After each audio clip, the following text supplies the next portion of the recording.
Sparkmarks was a project that I worked on for more than 3 years. When I started out, I was euphoric. I remember that I worked on this game for 16 hours every single day, and I remember when I did my first devlog. I think I got like 5,000 views on one day, and I remember that I was so freaking happy, and I felt like my project had something there. I felt like my project was special. The game started out as a Stardew Valley clone, and in my mind, I thought it wasn't gonna be that hard to make. And then during those initial phases when I was very like in the honeymoon phase, I remember that I started adding a lot of mechanics, and prototyping those mechanics wasn't that hard. I was learning a lot from it. And as the game grew, every single mechanic that I was going to add was kind of breaking other mechanics, and the project started to feel like a house of cards. And then I started to lose steam. I started to feel like I was tired and that I was overworking myself on the project, and I started to doubt myself. When you're working on the same project for too long as both the product manager, or the guy that calls the shots and decides things, and also as the guy that develops these things, it is very hard to navigate, because eventually you're going to come to a point where you don't really know where to go, but your developer mind wants to do something and your producer mind maybe wants to go somewhere else or wants to have a different plan. And eventually you look down and you see that you really have no direction and you feel lost. But you know, the visions of success, they kept me going, and I kept on trucking. Even with all of these doubts, even with all of these fears, I felt really strong because I felt like my project was special. And you know what they say, right? It's not a sprint, it's a marathon. You can't really want to make a game in the same speed that you would be doing like a game jam, because it is a final finished project. The game changed directions too many times because I started to evolve as a person, and I started to change my idea of what would be my dream game. Because when I started the project, my dream game would be something like Stardew Valley. But then I played Valheim, and then my dream game became something more procedurally generated, open world, that you could play maybe with friends. And I started to think to myself, well, if I can just model 3 enemies or 4 or maybe like 6 enemies, I can reuse those enemies in an open procedural world, and then I can finish the game quicker. So then I changed directions, and then the game mutated into something completely different. As the game changed into some different things, I started to refactor a bunch of the code that I had done previously, and then the game started to become something else entirely. But then burnout came in,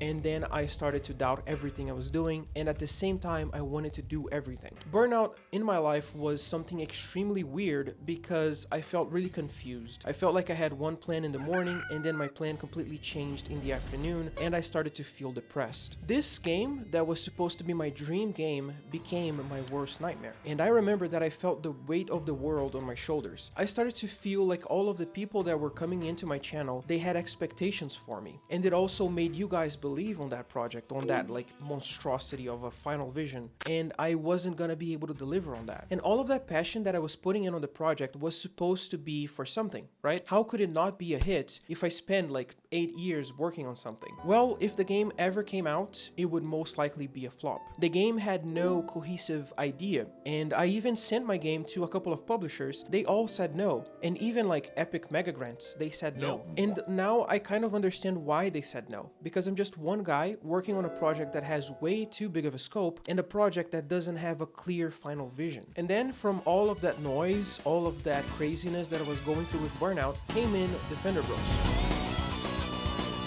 Defender Bros was supposed to be a very small multiplayer game that I wanted to do just so that I can work on something else, and something that I could maybe play with my friends. The original design for Defender Bros was that you are a soldier, and then you have to build a base and defend against hordes of enemies. So think something like Helldivers 1 mixed with something like Bloons TD. Defender Bros grew a lot, but it didn't grow sideways. It didn't mutate. It grew on the direction that I wanted to go from the beginning. So the final vision that I had for Defender Bros from the very start remained true, and that was also the guiding light for the development of the game. When we have a project, it is very natural for it to grow. Like if you're working on a mechanic, if you start very small, you're going to feel the need for something else. So for example, let's say that you have a combat system in your game, and you start to feel the need to have a progression system inside of that combat system. So it is very natural for you to want to expand on game mechanics as long as they go towards your final vision. If your final vision keeps changing and you keep moving the goalpost to something entirely different, your project is gonna suck.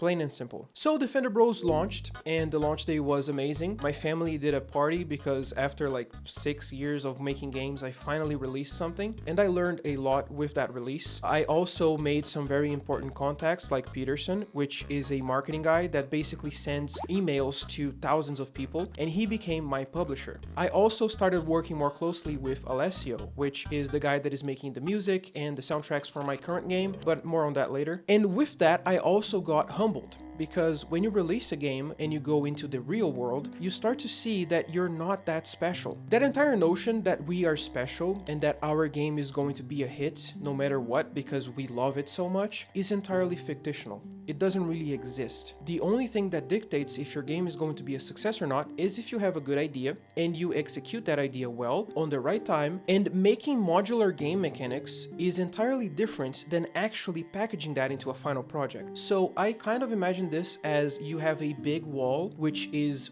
first releasing a game, and then when you are out of that wall, you get into the real world, where all of the other people that went through that wall are suffering because they just released a game and they are out there. So you're competing with a lot of people. So it is a very humbling experience to release your first game. And I mean, it wasn't my literal first game, but it was the first commercial project that I really put a lot of time into. So with all of that notion that we are jack shit and that our project is not that special, how can I go back to Sparkmuts with that knowledge? That is literally what broke the project for me. I couldn't work on it anymore because I don't really see it on this like sea of the real world. After I finished the big hurdle, which would already almost be impossible of finishing that project, I don't really see it having a big success. I just made a Twitter account and I see so many extremely talented people there. There is so much talent in the world and so many incredible games that are coming out every single day. Sparkmuts is not a special game. It is just a really big game that is way too big for me to handle in a reasonable amount of time. So with all of that said, there is something extremely important that plagues pretty much most solo game developers, which is sunk cost fallacy. I'm pretty sure you guys already heard of it, but essentially it dictates that the more you spend time and money into something, the harder it is to let go. You already spent so much time, you already spent so much energy into something that is very hard for you to cut your losses and say, okay, this was a learning experience, I'm done. And in that same notion, for me, what made me drop, even with sunk cost fallacy of over 3 years and some money that I spent on it, was that I was grateful because I learned so much from that project. I learned how to do pretty much anything regarding blueprints inside of Unreal. I can create gameplay systems, I can make complex gameplay systems that work with other gameplay systems. So Sparkmuts was a very big learning experience for me, and I am very grateful for it. But it was time to let go.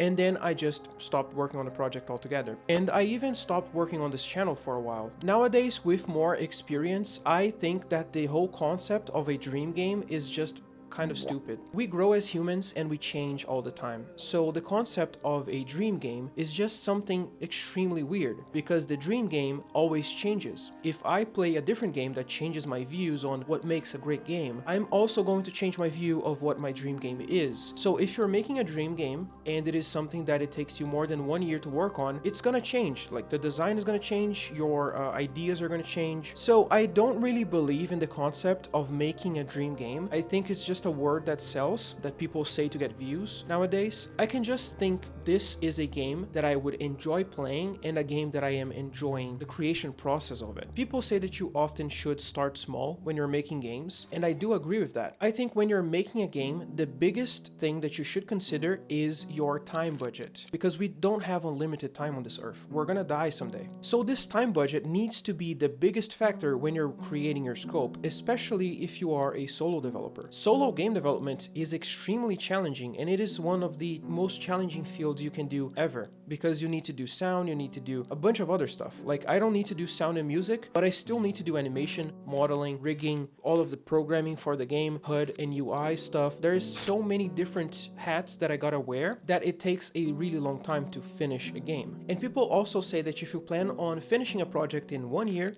it is going to take you at the very least 2 years to finish it. And I see that as very much true. Defender Bros, I was supposed to work on it for just 6 months. It ended up going over a year. And what do you think my time estimate for Sparkmuts was? 8 years. I initially thought it would take me 8 freaking years to finish Sparkmuts. So do you really think that spending 16 years on Sparkmuts would be good for me? Being trapped in Unreal 4.27 for 16 years to make a project that would most likely flop whenever it came out. Was that a good use of my time on this limited time that I have on this planet?